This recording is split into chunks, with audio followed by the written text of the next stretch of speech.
I caught.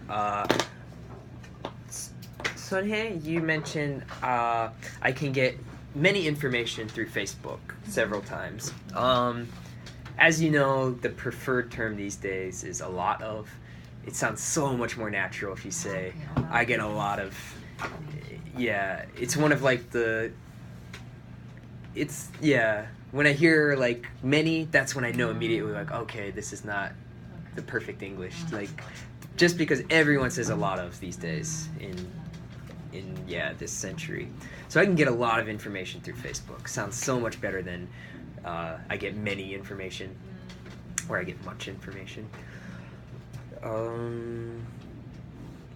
lot of might sound strange to foreigners. Yeah. But it's definitely the preferred term. And your pronunciation of cons sounded like cones.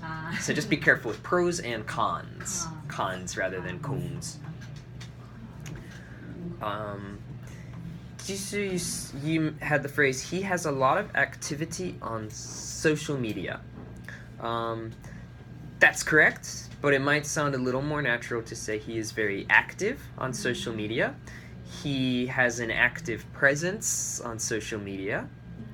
That kind of passive use of active. He is active sounds a lot better than he has a lot of activity on social media. Right, he is active on social media.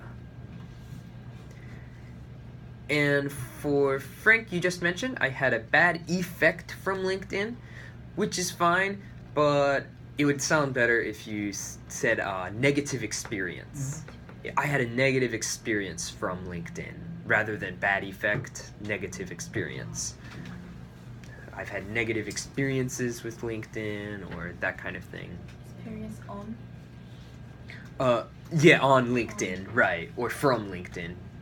I think his exact words were, I had a bad effect from LinkedIn. Yeah, you could say, I had negative experiences from LinkedIn, or I had a negative experience on LinkedIn.